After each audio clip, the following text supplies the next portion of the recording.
De... Vamos dar início. Vamos dar início, meu povo.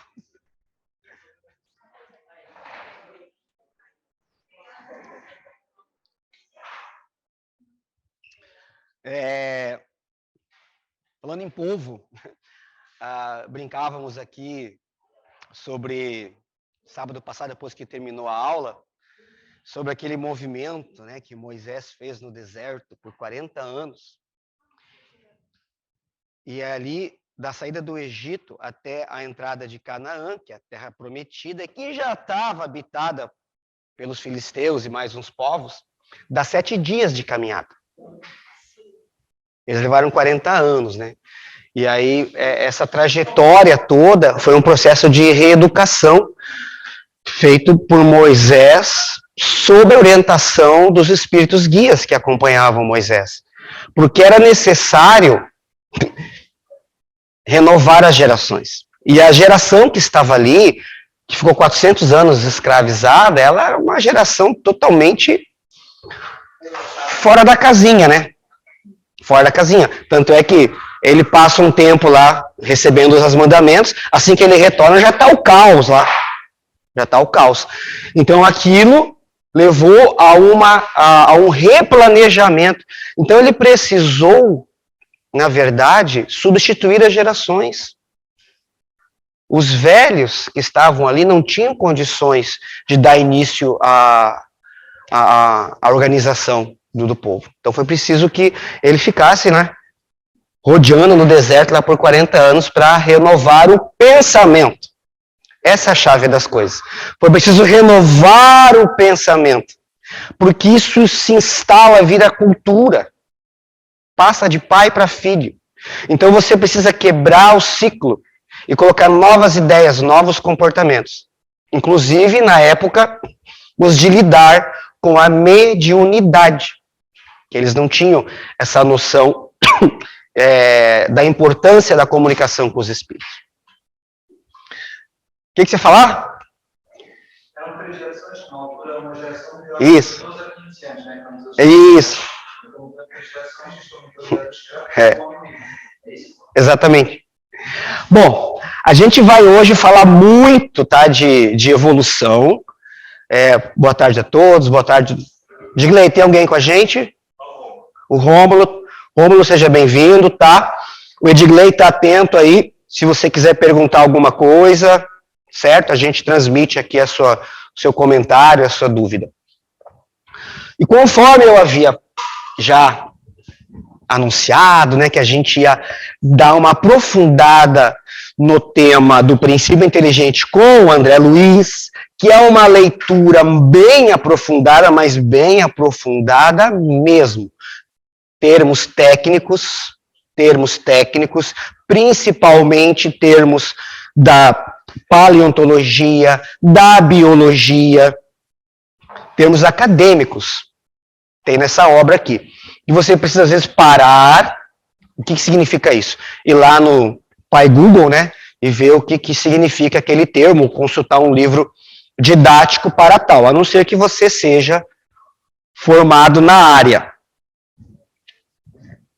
Mesmo assim, pessoal, é tanta informação aqui, tantos nomes, que até alguém formado na área, eu acredito que ele tenha que consultar um livro didático para entender o que é aquilo. E nós vamos ver isso, tá?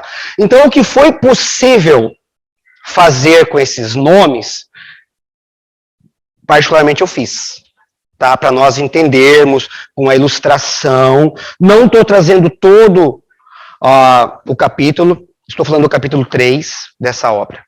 Não trouxe todo, mas procurei colocar numa ordem cronológica para que a gente possa ir encaixando as informações. É um estudo perturbador. Já vou avisando. Por que perturbador? Pense o seguinte. E se você considerar, por um momento, que todas as células do seu corpo, todas as células, são princípios inteligentes. E que todo princípio inteligente ele vai chegar à angelitude. Isso não é perturbador? Se todas as minhas células do meu corpo são princípios inteligentes, é como se eu fosse um Deus governando trilhões de princípios inteligentes. Todos imersos dentro do meu mundo corpóreo. Talvez, por isso, Jesus tenha dito, vós sois deuses. E todos esses trilhões de células, admitindo que eles sejam princípios inteligentes, serão, em algum momento do tempo e do espaço, serão espíritos angelicais e puros. E agora eles estão comigo, me auxiliando no meu processo evolutivo, porque eu estou num processo evolutivo, mas eles estão em outros processos evolutivos. E esse processo evolutivo, admitindo que eles são princípios inteligentes, já é uma conquista. Já é uma conquista milenar para eles. E isso abre perspectivas de raciocínio de vida que não tem fim. Não tem fim. É vida sobre vida infinitamente. E aí você pode considerar, quando se fala que Deus é eterno, que a vida sempre existiu e que o nosso universo é só uma bolha. Em meio a bilhões de bolhas de vida que se sucedem. Porque essas vidas, admitindo que eles são princípios inteligentes, porque eu sei que é uma informação que a gente não está acostumado a pensar, admitindo que eles sejam em mim princípios inteligentes, eles também terão seu momento na vida. Talvez em outra bolha, que não seja a nossa, do nosso universo conhecido, que é 13,8 bilhões de anos-luz. É perturbador. E é isso que a gente vai ver hoje. Esse processo, tentando acompanhar o raciocínio de André Luiz. Como eu disse, ele mergulha. O nosso objetivo aqui é fazer esse aprofundamento do Livro dos Espíritos. Então, o que nós vamos fazer hoje, não vamos terminar hoje, nós vamos levar no mínimo umas 3 aulas para navegar do Liptotrox ao homem. Há um princípio de vida rudimentar que serviu de base para o princípio inteligente chegar até a fase hominal. Só esse pedacinho que nós vamos falar aqui já gera discussões e comentários para vários momentos. Só que esse pedacinho que nós vamos falar hoje, no universo, na estrutura, no tempo e no espaço, é nada. É absolutamente nada, mas para nós é muito. Nossa temática é essa: a origem e natureza do espírito e a evolução do princípio inteligente. É isso que nós queremos entender. Qual foi o processo que nos trouxe até aqui? Acompanhando André Luiz. Então, outra coisa importante, fiquem à vontade para perguntar, para falar, para questionar. Nós vamos falar muito de biologia, não é a nossa área de domínio, então estamos expostos aí, de repente, a falar algo que não seja totalmente verdade ou fora da nossa área de conhecimento. Se alguém tiver dentro dessa área, que dominar essa área, fique bem à vontade aí para acrescentar ou fazer qualquer correção. Começamos de maneira simples, pensando em Leon Denis, um dos apóstolos do Espiritismo, que escreveu que o espírito dorme no mineral, agita no vegetal, sonha no animal e desperta no homem. Essa síntese poética resume a nossa caminhada existencial até aqui. Ela resume a nossa caminhada existencial. O que nós vamos fazer? Pegar cada trechinho desse e explorar ao máximo. Cada passagenzinha dessa, mineral, vegetal, animal e homem, nós vamos explorar ao máximo, nos apoiando em André Luiz. Considerando, na época de Kardec, era dividido-se em 3 reinos, o mineral, o vegetal e o hominal. Só esses 3 reinos.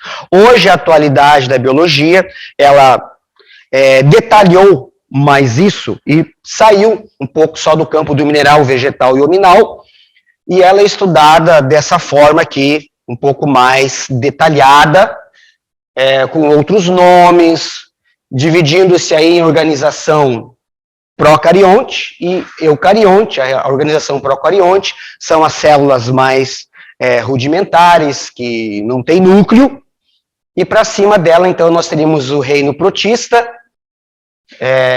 o reino de fungos, o reino animal e o reino vegetal. Como dizem os espíritos, é uma questão de organização de palavras. Eles dizem assim, olha, vocês que se entendam com isso daí, tá? Vocês que se entendam com essa organização. Então, isso são critérios humanos. Mas só para mostrar se houve alguma mudança da época de Kardec para a época de hoje, foram essas ramificações um pouquinho mais detalhadas. Não impede que a gente continue pensando nos 3 reinos, que facilitam um pouco mais aí o encaixe das ideias. Vamos partir da onde? Daquela questão 540 que nós lemos, em que narra que a viagem nossa é do átomo até o arcanjo. Nós até debatemos aqui a questão, ela vai reaparecer aqui novamente, para nós lermos e tirarmos algumas informações da questão. É o próximo slide. A gente vai ler com muito cuidado, bem devagarinho, para ir assimilando todas as informações. Então, questão 540 questionou o seguinte: os espíritos que exercem ação nos fenômenos da natureza operam com conhecimento de causa, usando do livre-arbítrio ou por efeito de instintivo ou irrefletido impulso? Kardec já tinha informação que certos espíritos agem nos fenômenos da natureza. E ele queria saber se esses espíritos já têm consciência de si mesmo, já conseguem tomar decisões, já pensar em lei de causa e efeito, em consequência dos seus atos. Aí diz assim, ó, uns sim, outros não. Estabeleçamos uma comparação. Primeiro ele vai fazer uma comparação, já na resposta. Considera essas miríades de animais, que pouco a pouco fazem emergir do mar ilhas e arquipélagos. Julgas que não há aí um fim providencial e que essa transformação da superfície do globo não seja necessária à harmonia geral? Entretanto, são animais de ínfima ordem que executam essas obras, provendo as suas necessidades e sem suspeitarem de que são instrumentos de Deus. Pois bem, do mesmo modo, os espíritos mais atrasados oferecem utilidade ao conjunto, enquanto se ensaiam para a vida, antes que tenham plena consciência de seus atos e estejam no gozo pleno do livre-arbítrio, atuam em certos fenômenos, de que inconscientemente se constituem os agentes. Primeiramente executam, mais tarde, quando suas inteligências já houverem alcançado um certo desenvolvimento, ordenarão e dirigirão as coisas do mundo material. Depois, poderão dirigir as do mundo moral. Temos 3 processos evolutivos aqui, ó. Enquanto nós não estamos no domínio pleno do nosso livre-arbítrio, nós estamos executando tarefas instintivamente, mas guiados por inteligências superiores. Quando conquistamos o livre-arbítrio, começamos o processo de reencarnar como homens e mulheres, enfim, na Terra, passamos a coordenar e dirigir as coisas. É o que estamos fazendo agora. Tá? É o que estamos fazendo agora. Estamos ordenando e dirigindo as coisas do mundo material, cada um na sua profissão, cada um no seu universo, cada um na sua proposta, na sua família, na sociedade, no mundo. Acertando, errando, repetindo erros, corrigindo, é o processo que nós estamos envolvidos agora. Depois Esse depois pode demorar. Poderão dirigir as do mundo moral. Exemplo de quem está dirigindo as coisas do mundo moral. Vocês poderiam me citar um exemplo? Quem já está nessa fase aí? Jesus, mas temos mais. Não precisa ser um espírito puro. André Luiz, o espírito Emmanuel, Manuel Flamengo de Miranda, Ismael, muito bem lembrado, governador espiritual do Brasil, tá? Eurípides, eles já estão nessa fase. Tanto é que eles vêm e compartilham isso com a gente. Eles vêm e compartilham com as suas obras, com as suas orientações. Então, eles já estão nesse grupo que começam a apontar caminhos do mundo moral. Concluindo, já deixa você falar. É assim que tudo serve, que tudo se encadeia na natureza, desde o átomo primitivo até o arcanjo, que também começou pelo átomo. Admirável lei de harmonia, que o vosso acanhado espírito ainda não pode aprender em seu conjunto. Não precisava esculhambar também como a gente. O nosso acanhado espírito medíocre não consegue entender isso. O nosso estudo hoje é tirar um pouco dessa mediocridade, tá? E dessa passividade em relação às leis que nos regem. Por isso nós estamos estudando isso daqui. Fale, meu amigo. Você falou do livre-arbítrio. Isso não é uma... Desculpa falar, nós somos atividades. Nós somos extremamente condicionados pelo imaginário que nós herdamos. Nós somos extremamente condicionados pelas vicissitudes kármicas e personalidades de vidas anteriores. Nós somos extremamente condicionados de acordo com a estrutura genética masculino, feminino e cultura onde nós somos. Okay? Nós somos extremamente condicionados pelas nossas ilusões criadas pelas experiências. Como eu lidei com uma situação, para mim pode ser traumática, para outra pessoa não, mas já estou sempre condicionado com isso. E nesses 5 condicionamentos, não fica o livre-arbítrio. Mas olha só, sua pergunta é interessante, oportuna e cabe aqui dentro. O livre-arbítrio está nas escolhas que eu fiz antes, em encarnações pregressas. Se hoje eu tenho um condicionamento genético e nasci numa família que tem uma doença genética e, por consequência, eu também posso ter essa doença genética e vou tê-la, eu já sabia que eu ia nascer ali. Eu já sabia. E muitas vezes eu pedi para nascer ali, olha, eu preciso daquela doença lá. E aquela família tem. Aquela família tem. E a herança genética vai me levar até aquela doença lá. Eu preciso dela para minha reeducação. O livre-arbítrio estava onde? Na escolha, no planejamento reencarnatório. A colheita ela é obrigatória. Situações traumáticas que eu passo e outros não passam, por que eu passei e outro não? Isso é injustiça divina ou é um roteiro kármico que eu criei com as minhas escolhas lá no passado? As coisas que eu fiz, outros sofrerem.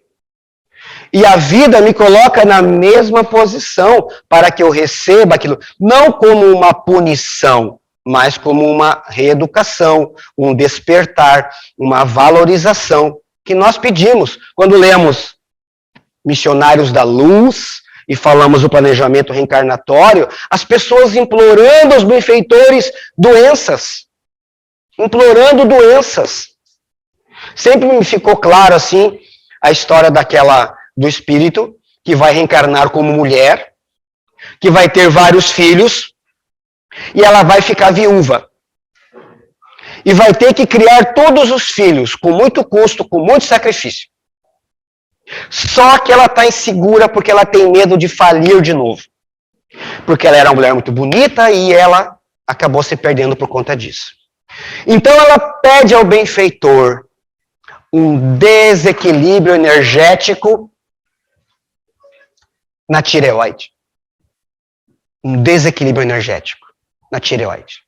Que possibilitasse ela a ser uma pessoa obesa. Para que dentro dos padrões de beleza humano, ela não fosse atraente. dentro dos padrões de beleza humano, ela não fosse atraente, certo? Não estou entrando temáticas aqui do certo, do errado, não é isso. Estou dizendo o que o Espírito pediu. Ela pediu isso. Porque sabia que dentro da sociedade ela não seria buscada dentro dos padrões de beleza da sua época. Então ela pede isso. E pessoas como ela, envolvendo nós agora, vivemos situações parecidas, de problemas, de limitações, e nós nos questionamos, onde está o livre-arbítrio de tudo isso? Está no momento em que a gente solicitou. Ponto. Nós pedimos isso. Enquanto espírito não encarnado.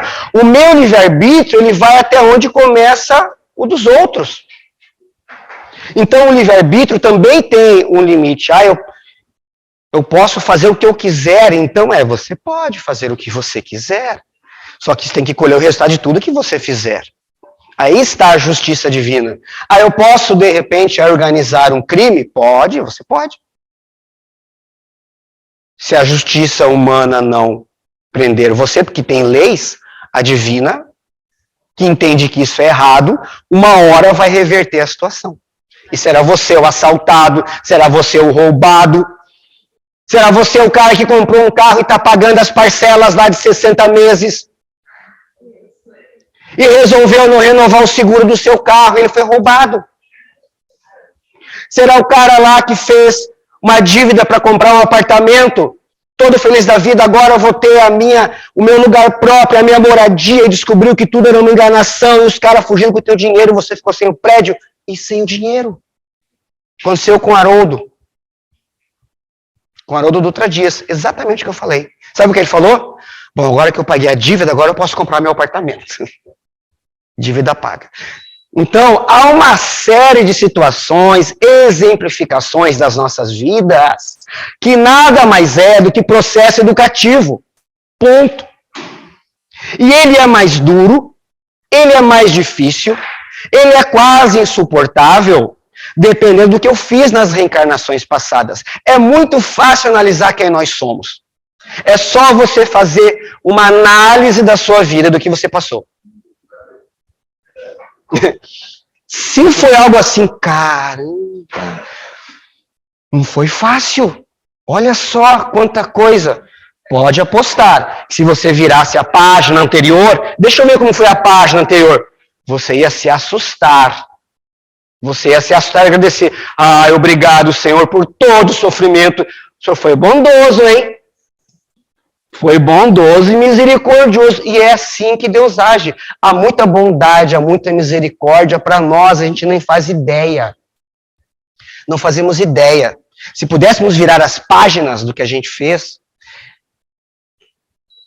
seria dramático.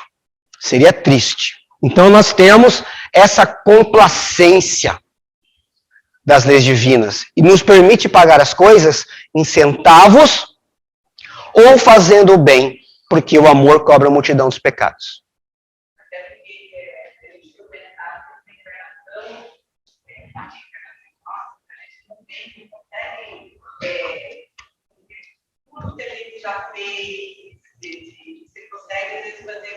Ajuste, um ajuste.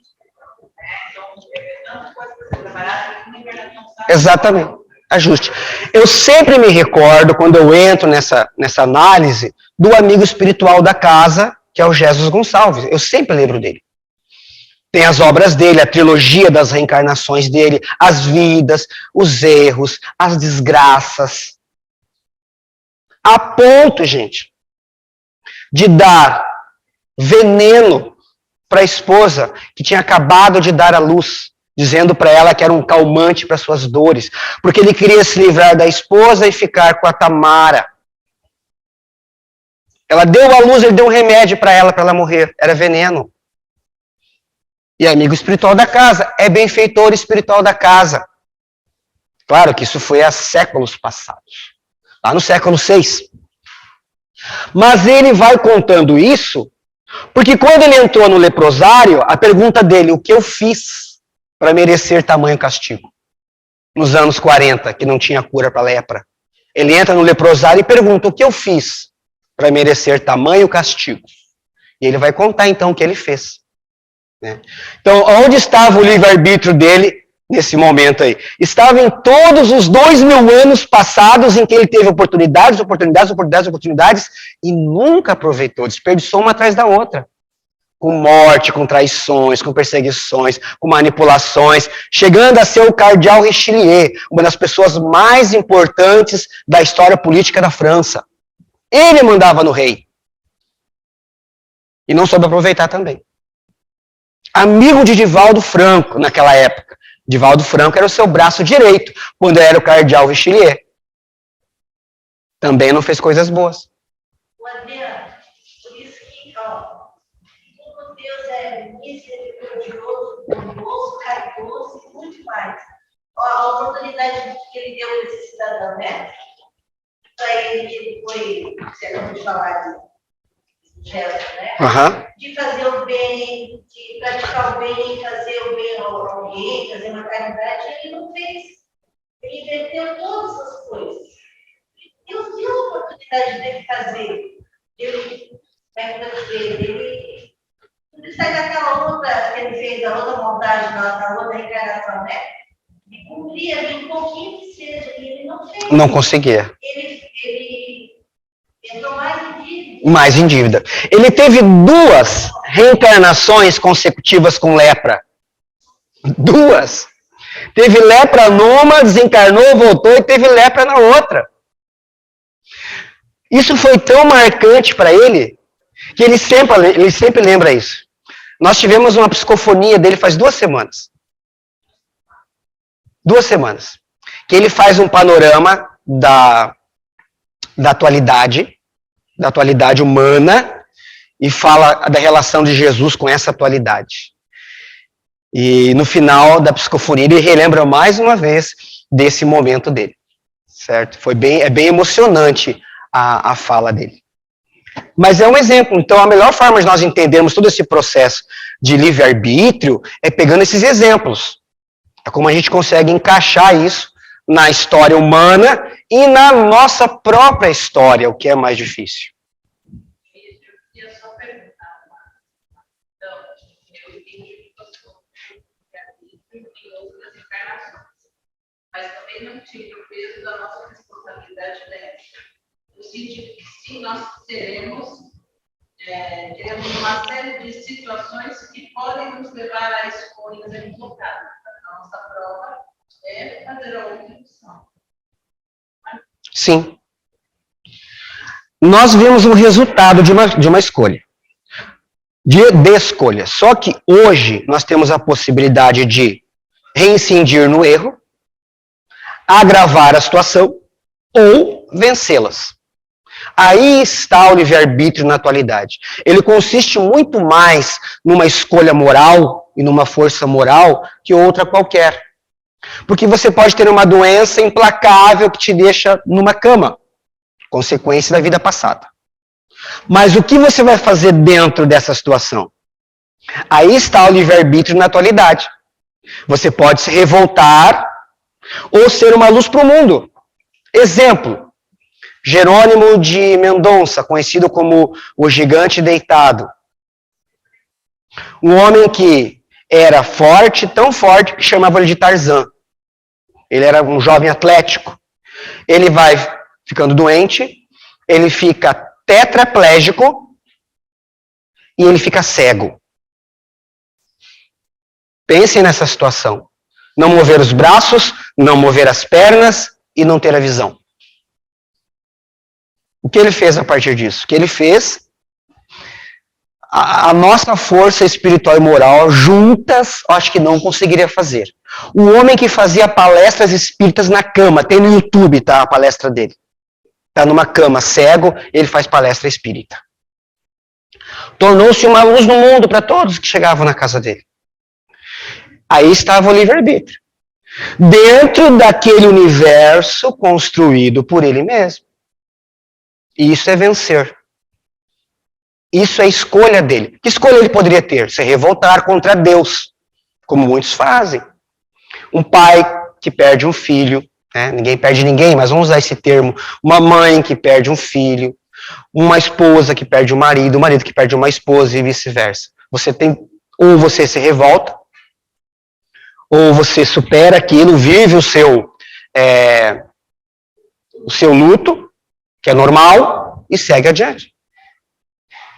Muitos não conseguem. O livre-arbítrio está onde?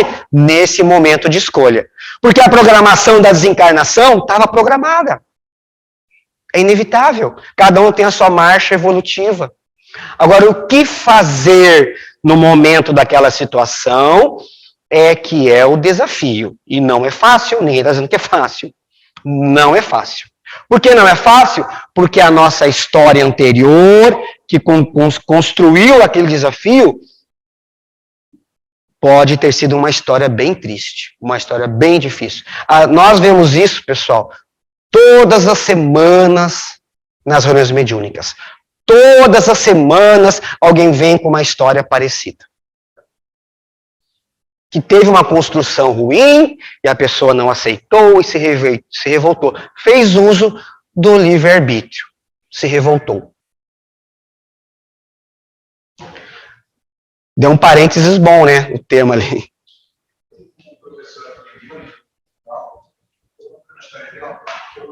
Vocês têm um país desequilibrados, com polaridades extremas, que é verdade e espalhada.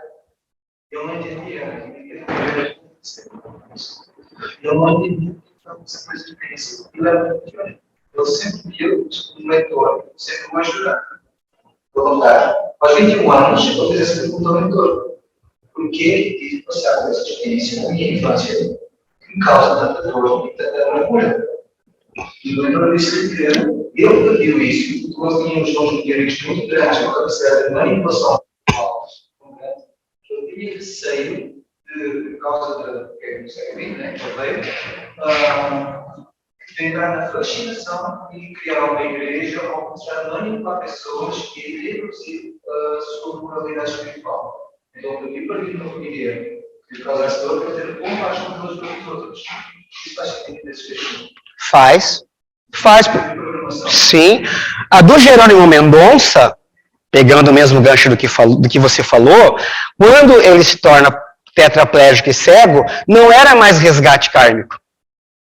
Foi pedido dele para desenvolver a humildade. Ele pediu. Ele já tinha pago as suas dívidas quando ele foi lá, rei da Pérsia e rei do Egito ao mesmo tempo. E, tem uma história, chama-se Asas da Liberdade. Cadê Paulo? Não está aqui? Tem ainda, Paulo, esse livro lá? Não tem mais? É o livro que conta as reencarnações dele. Ele pediu. Então tem muitas coisas que nós pedimos, como aquela senhora que pediu, olha, eu quero um desajuste energético na minha tireoide. Ela não tinha que ter aquele problema, mas ela pediu para que aquilo fosse algo que a impedisse de se equivocar de novo. Por que a gente faz isso? Porque quando estamos no mundo dos espíritos, desencarnados, nós vemos a coisa por um outro prisma, totalmente diferente desse agora. Aqui o tempo, o espaço, a circunstância corpórea, nos faz ver as coisas de modo diferente. No mundo espiritual, nós enxergamos pelo viés da imortalidade e do processo evolutivo. Aí tudo é diferente. Você sabe que não vai morrer, que você está lá. Então você pede coisas. Quero que constem coisas do planejamento. Uma desencarnação, um acidente, uma perda que vai ser momentânea e depois aquilo vai te reeducar no que você precisa e você volta para o mundo espiritual melhor do que quando saiu. Eu acho que a gente tem uma mania de pensar assim, nossa, será que eu estou pagando isso? Pensamos muito isso. Às vezes não é pagando nada, eu gosto de a gente pede para evoluir, trabalhar uma questão nossa, né? No fim, tudo se afunila em processo educativo. Tudo se afunila isso. Tudo que a gente passa. Dor, perda, problema, luta diária, cansaço, estresse, relacionamento, alegrias, conquistas. Tudo tem um objetivo único. nos tornar espíritos melhores. É processo evolutivo, é processo educativo. Esse é o objetivo. Se a gente começa a ver por esse prisma, a vida fica mais fácil.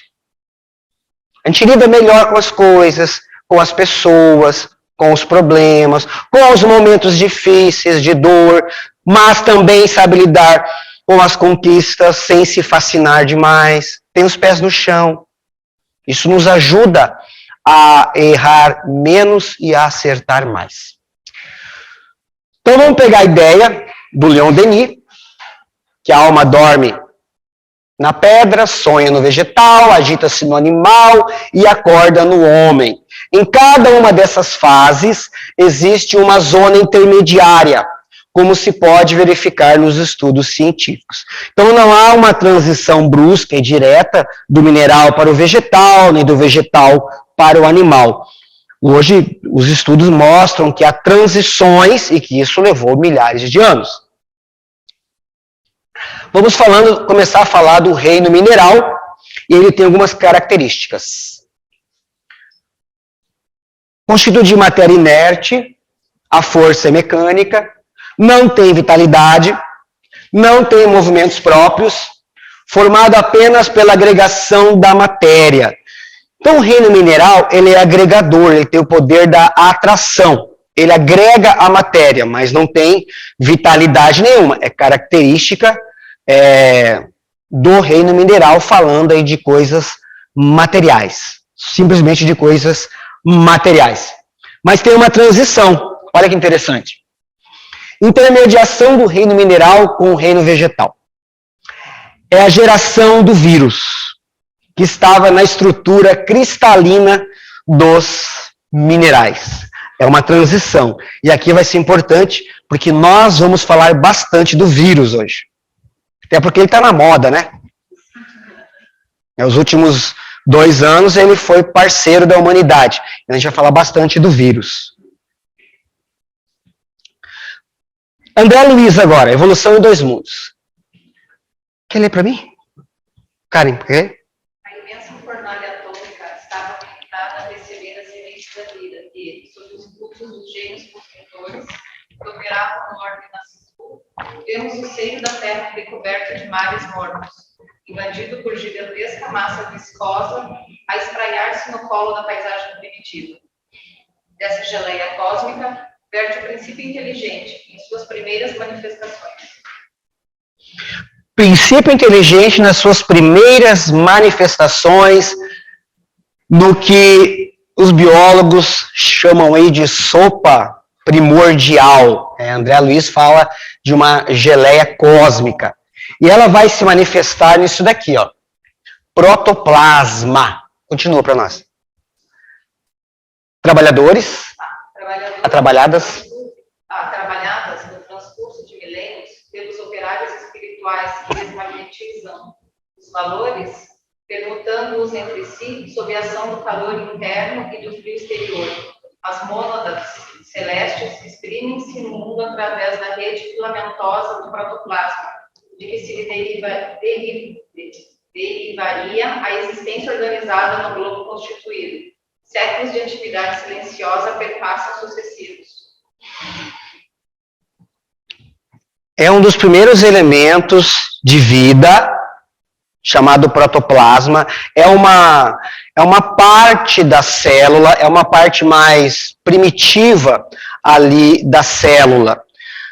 Uma coisa interessante do protoplasma é que ele pode estar no estado líquido ou sólido. Então, vocês vejam que ele tem já essa capacidade de transição. Ele pode estar sólido nas rochas, nos minerais, ou ele pode estar no estado líquido, imerso nessas águas mornas que existiam na época da formação do planeta, tá? Nós estamos falando aqui de mais ou menos 3 a 4 bilhões de anos atrás, tá? 3 a 4 bilhões de anos atrás. André Luiz coloca que ali no protoplasma, as mônadas celestes ou princípio inteligente começam a se expressar. De que forma isso dá? Será que nós fomos protoplasmas? Será que aquela frase do átomo primitivo ao arcanjo não é só uma expressão poética? Será que ela é literalmente uma explicação? Eu acredito que é por esse caminho que nós estamos navegando. Como isso se dá, essa vinculação nossa, antes, né, voltar lá no passado, quando éramos princípios inteligentes, ou seja, uma energia que foi individualizada e passou, então, a iniciar o seu processo evolutivo, que levou milhares e milhares e milhares de anos. Ela precisa se desenvolver, ela precisa ganhar experiência, ela precisa automatizar coisas como respiração, digestão, transformar os recursos da vida em energia para a sua existência. Então, tudo isso precisava ser automatizado, desenvolver as questões sexuais. E isso levou milhares de anos. E é esse processo de desenvolvimento em que nós vamos, então, nos apoiar nos elementos básicos da vida, a começar pelo protoplasma. Aparecem os vírus e, com eles, surge o campo primacial da existência, formado por nucleoproteínas e globulinas, oferecendo clima adequado aos princípios inteligentes.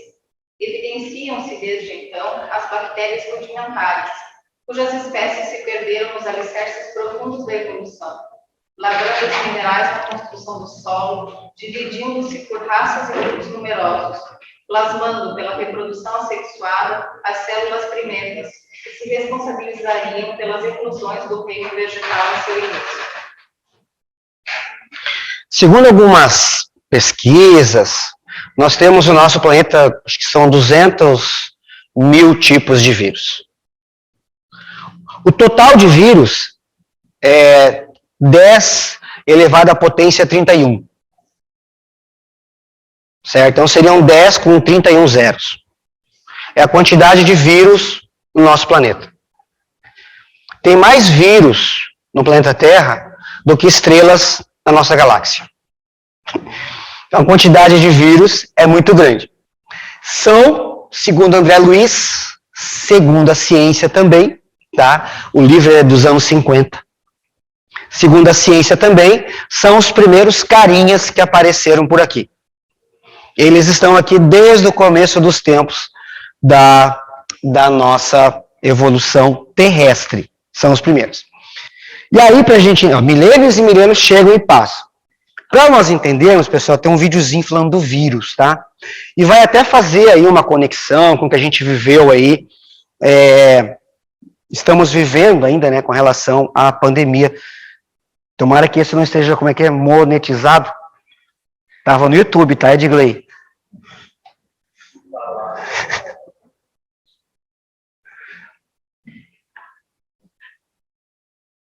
Vamos voltar à Terra de bilhões de anos atrás, quando em pequenas poças d'água surgiram as primeiras formas de vida. Simples células, iniciando a sua batalha pela sobrevivência, buscavam nutrientes em condições desafiadoras. Para algumas, cada pequeno esforço para absorver nutrientes gastava uma quantidade de energia valiosa. Não era momento para desperdiçar energia, e as primeiras células fariam de tudo para recuperar aquela energia ou gastar o mínimo possível. Por isso, alguns grupos de células que gastavam muito menos energia porque conseguiam se nutrir sem tantas estruturas, acabaram sendo selecionadas pelo filtro da vida, cada vez mais, até se tornarem estruturas mínimas. Material genético envolto por uma capa de proteína. Surgia assim o primeiro vírus. Um vírus é nada mais nada menos que um material genético envolto por proteínas. E às vezes, por cima dessa capa, um envelope de moléculas de gordura. E essa história que eu contei é apenas uma das 3 hipóteses que explicam como surgiram os vírus no planeta Terra. Há quem defenda que os vírus são acidentes genéticos, quando partes de DNA ou RNA de células vivas acabaram escapando e sendo envoltos por uma capa de proteínas primitivas. E ainda, há quem diga que os vírus evoluíram junto com as células, sendo formados na primeira sopa de aminoácidos que deu origem à vida, já infectando essas primeiras células. Aquelas células que sobreviviam à infecção continuavam a se reproduzir, enquanto as outras eram destruídas.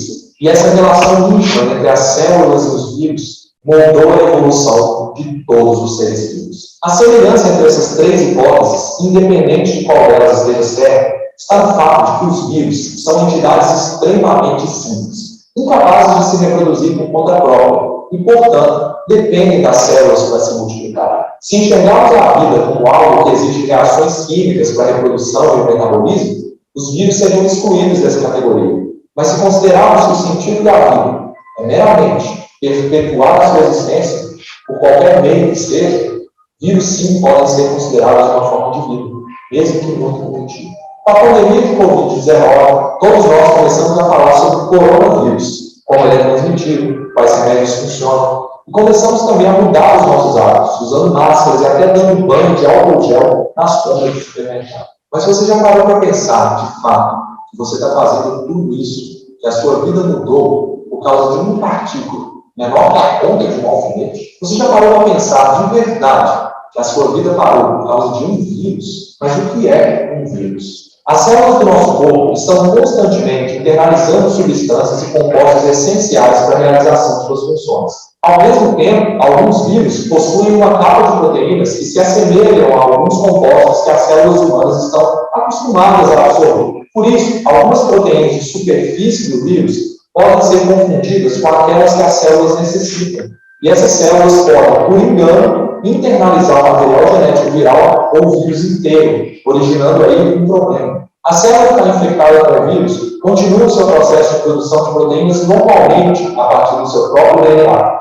A diferença é que, por ter internalizado o material genético viral, o maquinário da célula passa a produzir também proteínas que são componentes dos vírus. Esse processo culmina na formação de milhares de cópias daquele primeiro tutor. Lentamente, a célula vai se enchendo de novas partículas virais, até o momento em que são tantas unidades que a célula explode, liberando diversos vírus recém-formados que conseguem ser internalizados por outras células, iniciando o processo. Os vírus não têm consciência nem vida própria para escolher quem invadir, muito menos se deslocar, dependendo exclusivamente das células para multiplicar e se espalhar. Agora que sabemos dessa dependência dos vírus pelas células, conseguimos entender por que é tão difícil criar medicamentos que os atacam. Qualquer tentativa farmacológica de eliminar os vírus pode também afetar a maquinaria da célula que eles se encontram, causando diversos efeitos colaterais. É por isso que o que nós fazemos, na maioria dos casos, é controlar os sintomas causados pela infecção e deixar que o nosso organismo consiga se defender. Os vírus estão em todos os ambientes da natureza e nós temos contato com eles diariamente.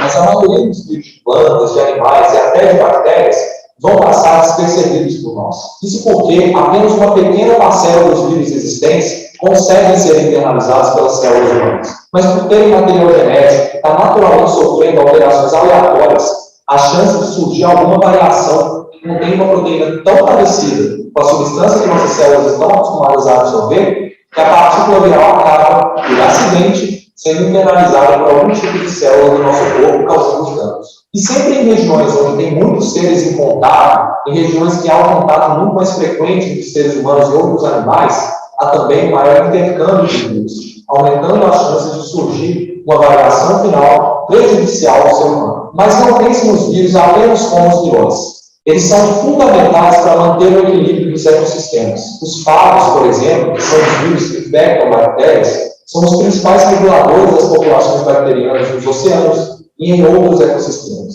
E se olharmos por outro ângulo, podemos ver muitas vantagens da utilização dos vírus no ramo da biotecnologia, por exemplo. Até a vacina de Oxford contra a Covid, que começou a ser testada no Brasil, utiliza a estratégia de vetores virais. Nessa vacina, um adenovírus que infecta macacos foi modificado para carregar um fragmento genético do coronavírus. Assim, quando o adenovírus entrar no organismo, essa pequena parte dele, que é coronavírus, vai estimular o sistema imune e a produção de anticorpos.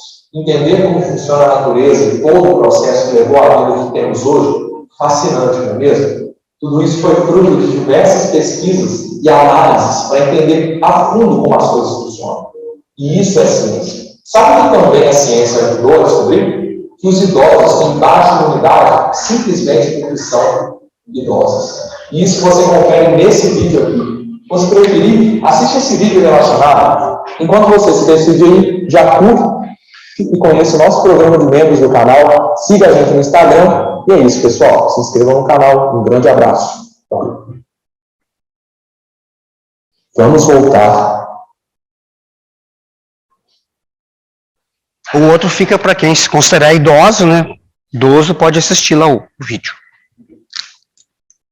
Lembra-se quando nos anos 90, anunciaram que tinham feito uma vivência de João Humano? Sim.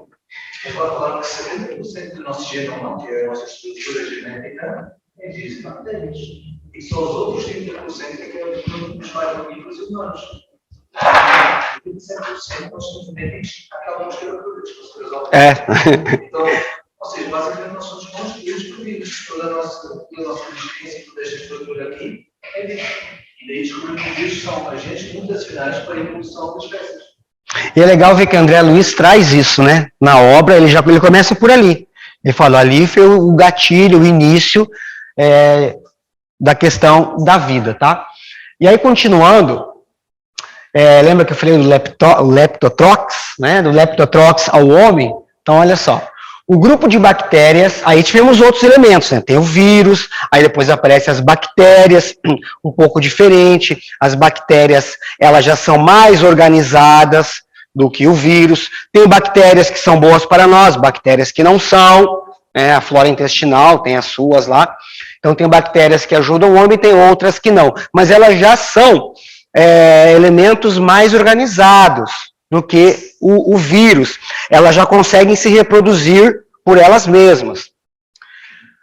O grupo de bactérias Leptotrox destaca-se de todos os demais grupos. Impressionante. Nutre-se apenas de ferro.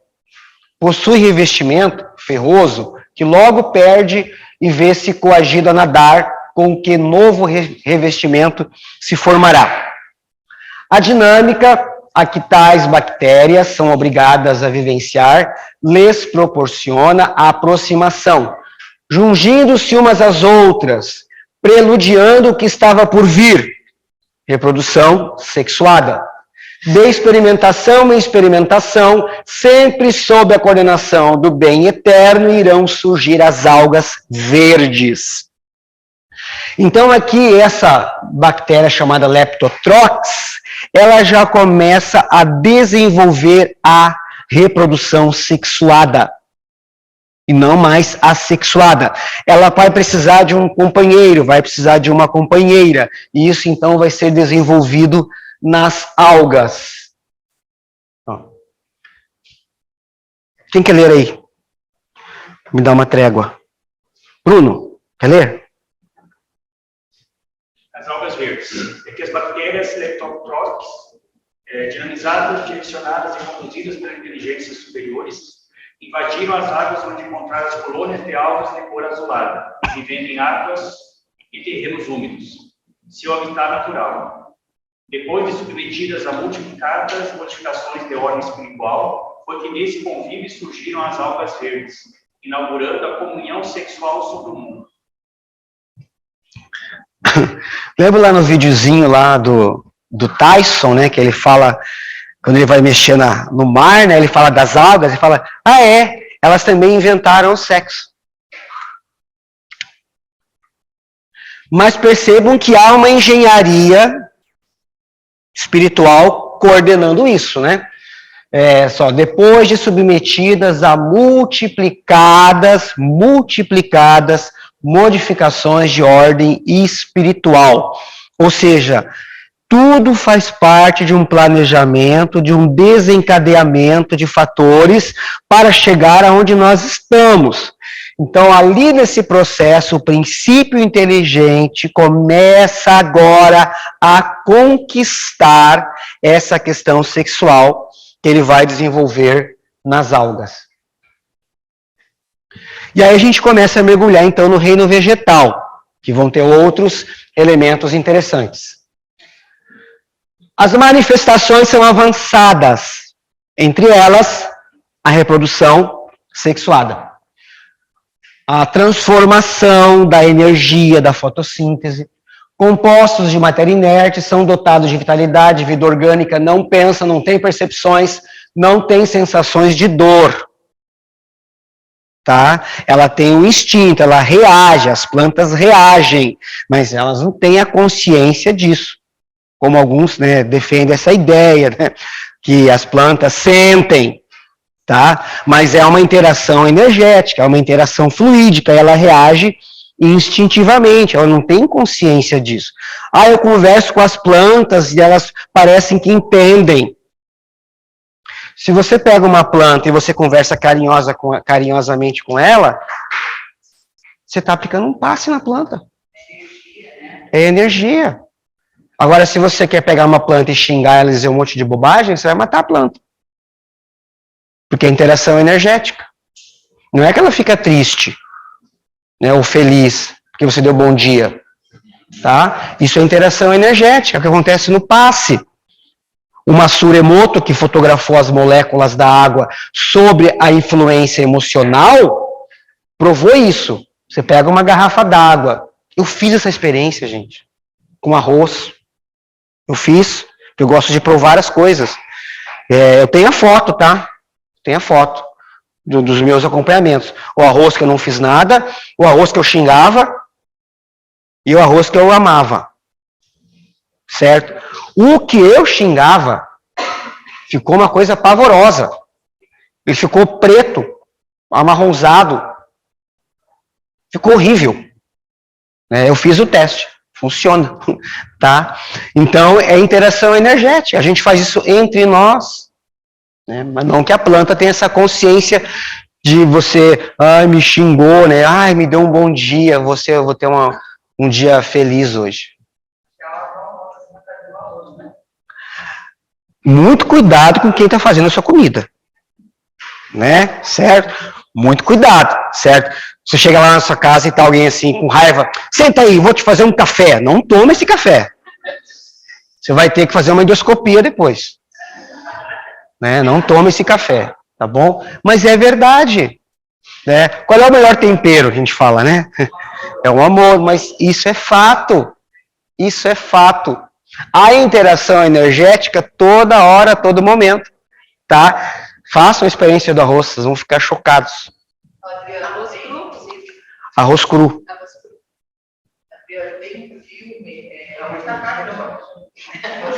É um pouquinho só. Eu não lembro o nome do filme agora, como foi, mas já tinha. E a moça do filme, ela cozinhava, e tudo, quando ela cozinhava, conforme a emoção dela, aparece, conforme a emoção dela, as pessoas que comiam sentiam o que ela sentia na hora que ela estava cozinhando. É mais simples, ela colocava a energia dela toda na hora de estar fazendo isso. Aí aparecia, pessoal chorando, E tem mais um detalhe, isso é variável conforme a concentração, a emanação fluídica de cada um. Tem alguns que têm uma emanação fluídica poderosa, que seria, se fosse analisar, até um médium de cura. Então ele tem uma interação, ele emana com facilidade os seus fluidos, a ponto de pegar uma planta e só de olhar com raiva a planta morrer. Tem pessoas que são assim. Por que isso acontece? É uma capacidade de extensão poderosa fluídica de si mesmo, tanto para a cura quanto para doenças. Né? Então isso também vai variar de pessoas para pessoas. Então voltando aqui para nós, para o reino vegetal. Sim, amigo. Opa.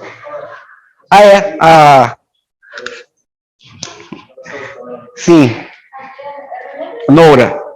Eu lembro se foi ao campo, mas eles fizeram um teste com as plantas para comprovar que a planta tinha dor. Eles colocaram em modelo eletrônicos para mostrar que não tinha dor de traços. É como se fosse um elétrico, sabe? Ele modificava a forma de sentimento que eles fazem no áudio. Existe a experiência que eles samambaia. Uma vez eu fui lá, machucaram a samambaia. Na semana seguinte, a pessoa foi lá e o samambaia se fechado. Sim, mas o que eu disse é o seguinte, ela não tem consciência disso, é instintivo. tá dentro do instinto ainda, de uma reação natural de um organismo que se sente ameaçado. Mas não é que nem nós que temos consciência da dor. Nós temos a consciência da dor. As plantas não têm essa consciência. Mas é uma reação instintiva, natural de um ser vivo.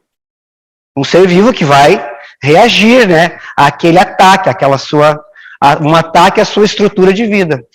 Existem documentários que falam sobre essa defesa da planta e quando uma outra planta precisa dentro de uma floresta, outra planta de uma árvore precisa de algum componente, ela se Sim. É uma rede, mas igual você falou, é uma lei da vida que já dá a esses organismos vegetais uma espécie de inteligência, mas que está dentro do instinto. Não é algo de consciência, né? Algo pensado. Vou fazer isso porque eu vou... Não tem essa construção. É instintivo, como os animais. Nós vamos falar dos animais daqui a pouco. É a mesma coisa. O animal, ele age por instinto. Ele não constrói um raciocínio como nós construímos. Ele não chegou nesse ponto.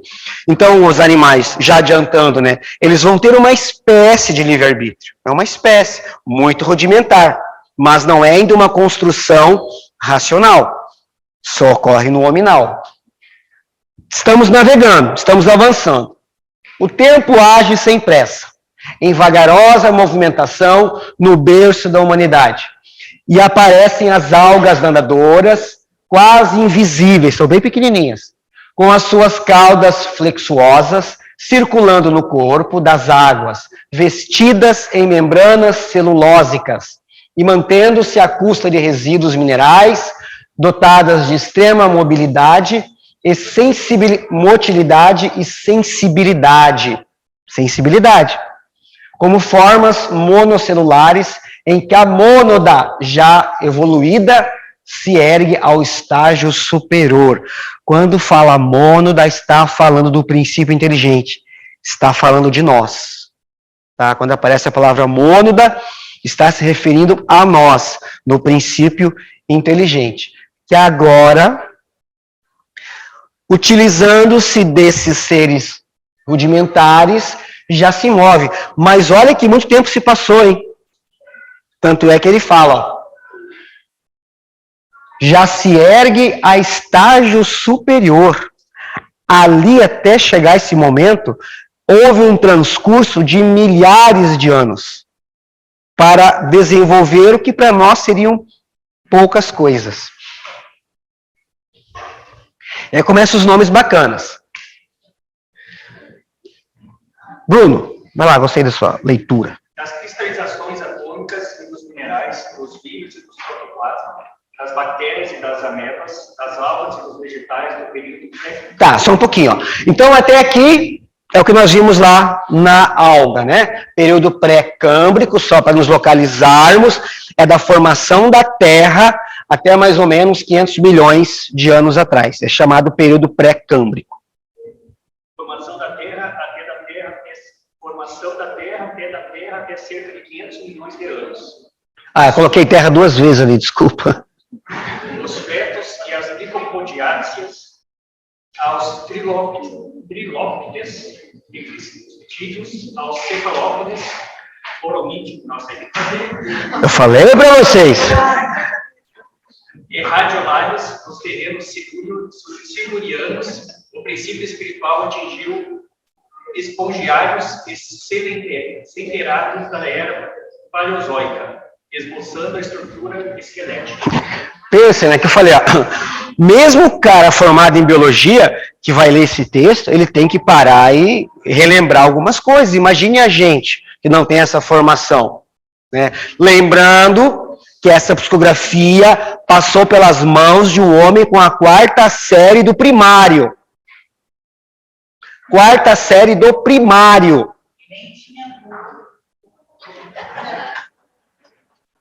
Acho que não tinha nem a Barça, né? Tão fácil assim. 4ª série do primário. Eu considero, pessoalmente, uma das provas da comunicação dos espíritos. Porque o homem com a 4ª série do primário trazer isso, psicografado, aí não é assim uma palavrinha hoje, não, é um texto corrido. É um texto corrido, uma coisinha atrás da outra. Tá? Mas tem vários nomes aí, certo? Vou citar um, que é o que eu conheço aí, que é o Trilobites ali. Que eles têm, porque tem muitos deles, tá? Eles chegaram a ser o topo da cadeia alimentar, tá? Os Trilobites chegaram a ser o topo da cadeia alimentar. Eram os caras que mandavam no mundo. Só tinha vida nos oceanos. E eles mandavam lá dentro. Eles tinham 10 centímetros. Viu como os pequenininhos também mandam?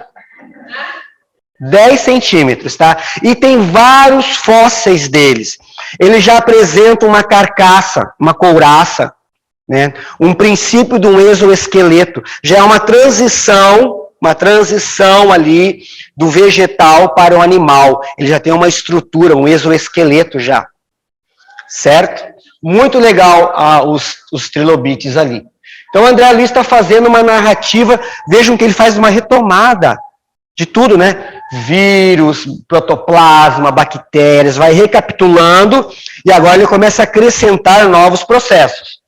Só para fins de localização, como ele fala muito em eras, tá? Eu coloquei aqui, ó, só para a gente se situar, né, e ficar mais fácil, essa organização entre eras e períodos, que são duas coisas diferentes. Então nós temos ali, ó, lá em cima, o primeiro que a era o tempo pré-cambriano, que ele narrou lá, né, até os 500 milhões de anos, onde surgiu aqueles elementos que ele falou lá, antes para nós.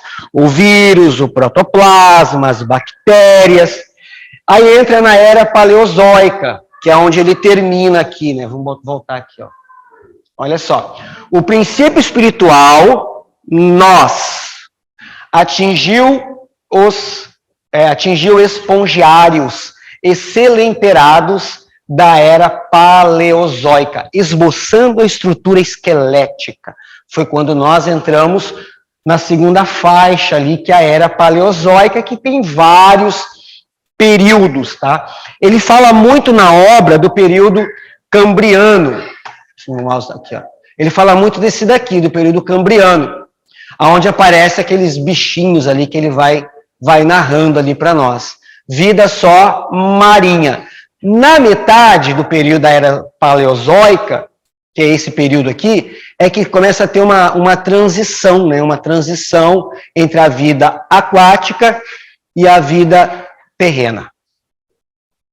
A de baixo, que é a era mesozoica, aí sim aparecem os dinossauros, como a gente já viu várias coisas sobre eles, né? Os períodos Triássico, Jurássico, Cretáceo, aonde eles dominaram a Terra até mais ou menos 600 milhões de anos. E a última era, que é a Cenozoica, é onde vai aparecer os grandes mamíferos e a raça humana aparece aqui também na chamada era Cenozoica. Tá? Só para nós encaixarmos aí, porque ele fala muito disso, né? Então a gente tem que estar localizando do que ele está falando. Parece que são 25%. Ah, do tempo, né? 87%. Exatamente. Exatamente. Nós que surgimos aqui, né, no período terciário para o quaternário, nós estamos na Terra entre 200 a 300 mil anos. Só isso. Numa Terra que tem 4 bilhões e meio, 200 mil é pouca coisa. É pouca coisa. Aí eu achei esse daqui, ó, bem didático. Olha que bonitinho. Pré-cambriano, bem simplesinho, ó. Pré-cambriano, surge a vida, algas, bactérias de montão, primeiras rochas, né? Voltando bem aqui ao que o André Luiz falou. Segundo, a paleozoica, né? Os peixes se deram lá. Muitas coisas diferentes, sim, insetos, vermes, moluscos. Aí a mesozoica, os dinossauros, e a cenozoica, os mamíferos e o homem. Há um desenho lá do homem lá, que bacana, ó. Bob Esponja nasceu, então. Nasceu na paleozoica. Já vou falar do Bob Esponja. Tá? Então, só pra gente organizar, né? Porque é muita informação e parece que as coisas ficam meio misturadas, então a gente consegue separar pré-cambriano, paleozoica, mesozoica e a cenozoica, onde nós aparecemos. Vamos lá. Ele faz novamente uma recapitulação para chegar nos cefalópodes, tá? Então nós temos ali grupos, né? Os trilobitas, os cistídeos e os cefalópodes. Os trilobitas seriam os insetos, os cistídeos, estrela do mar, os cefalópodes, lulas e polvos. Estamos falando agora aqui do reino do Bob Esponja. Na estrela do mar, lula, polvo. É o único lugar do mundo onde o fogo pega, que é ali embaixo da água lá.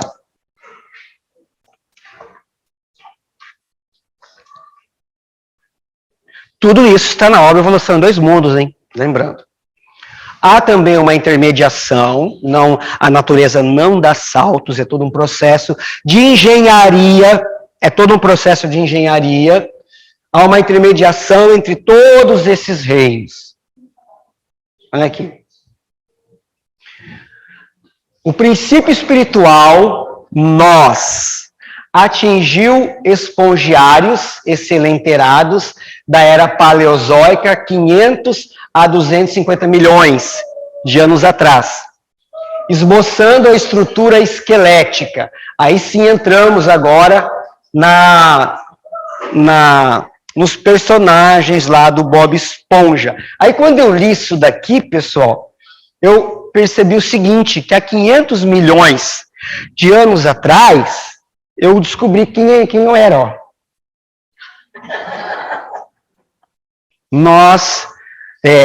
Certo? Nós éramos espongiários, né, há 500 milhões de anos atrás.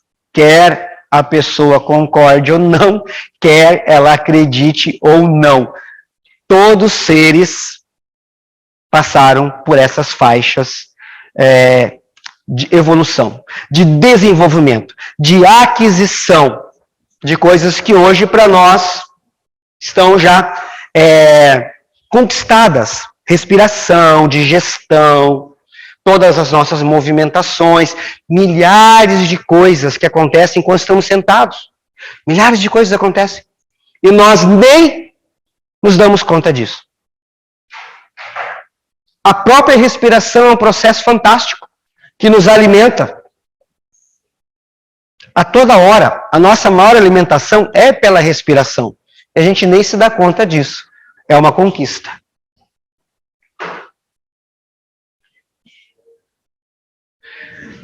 E chegamos ao reino animal.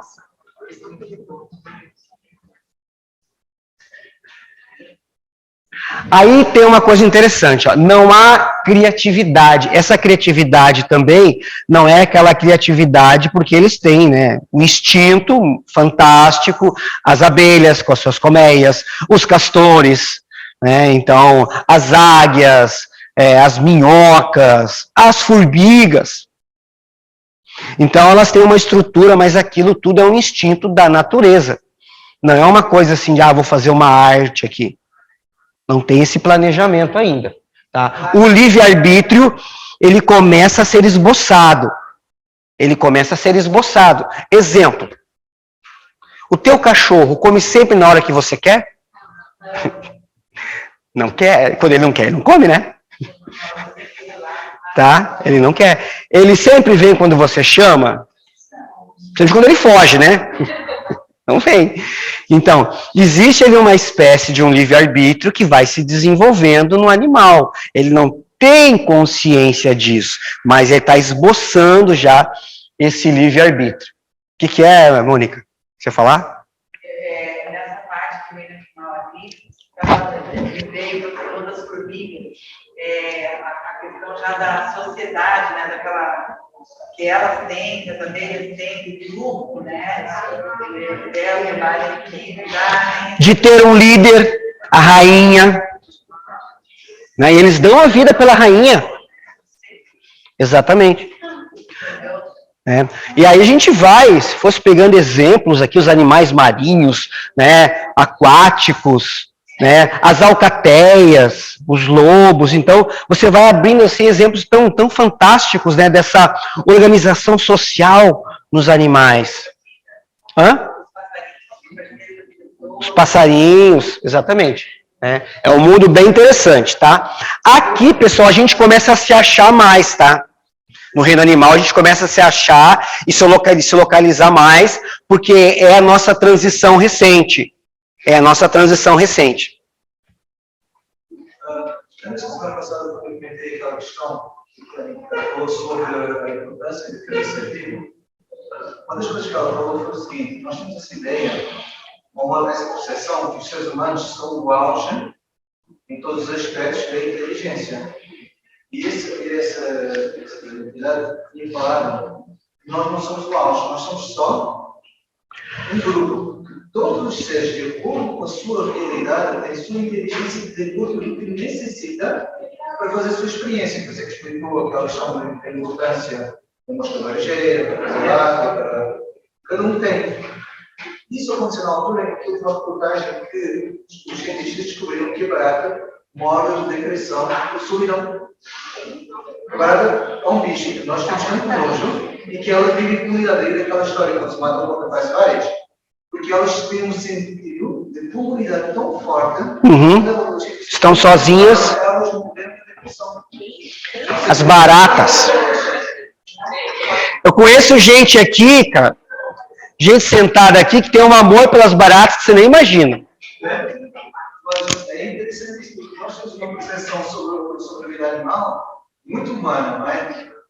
E é como nós como comparação. E isso, o que eu percebi, é um erro muito grande que nós fazemos. Nós temos que ver de acordo com a realidade. Como falou, as formigas, aqueles que se sacrificam, para nós isso seria uma coisa horrível, mas para eles é um ato natural. É natural. E a realidade deles é tão fascinante como a realidade. Exatamente. Por isso é que nós somos o bicho estranho na Terra. Nós somos o bicho estranho. O animal estranho. Por quê? Porque nós somos animal que não concorda com as coisas. Eu não gostei dessa cadeira aqui. Quem botou essa cadeira aqui? Está desalinhada. Nós somos as pessoas que chegam e mudam as coisas. Que transformam ou que brigam ferozmente por causa das coisas. Porque está em nós elementos que os animais não têm. Esse livre-arbítrio que pensa, que raciocina, que mobiliza as coisas. Então, existem em nós coisas que não estão nos animais, mas é um processo natural. Nós estamos agora educando isso. Chegamos até o hominal com vários instintos. A partir de agora, existem outros fatores que passam a fazer parte das nossas vidas. A questão moral, a questão ética, a questão emocional, a questão psicológica, a questão religiosa, espiritual, tudo começa a florescer e exigir de nós um conhecimento. E despreparados para muitas coisas, nós sofremos com isso. Sofremos com questões emocionais, com questões psicológicas, porque nós estamos muito verdes nesse mundo novo, nesse mundo da emoção. É muito recente para nós. Por isso há tantas questões que precisam serem resolvidas. Mas faz parte da evolução, como já ocorreu em vários mundos. A gente vai retomar semana que vem, tá? A partir daqui, já deu o nosso horário aí. Tá, pessoal? Eu sei que foi muita informação, né? Mas eu tinha avisado vocês, leiam uma obra lá, porque nós vamos aprofundar, leiam a obra, não, o capítulo, né? A gente vai desdobrar isso para entender a nossa viagem espiritual. Estamos na metade dos slides, tá? Tem 62 tópicos aqui, nós estamos no 28. Estamos na metade.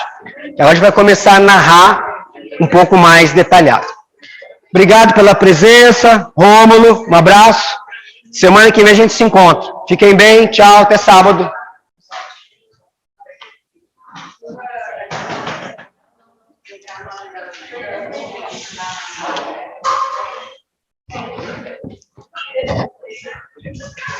Senhor.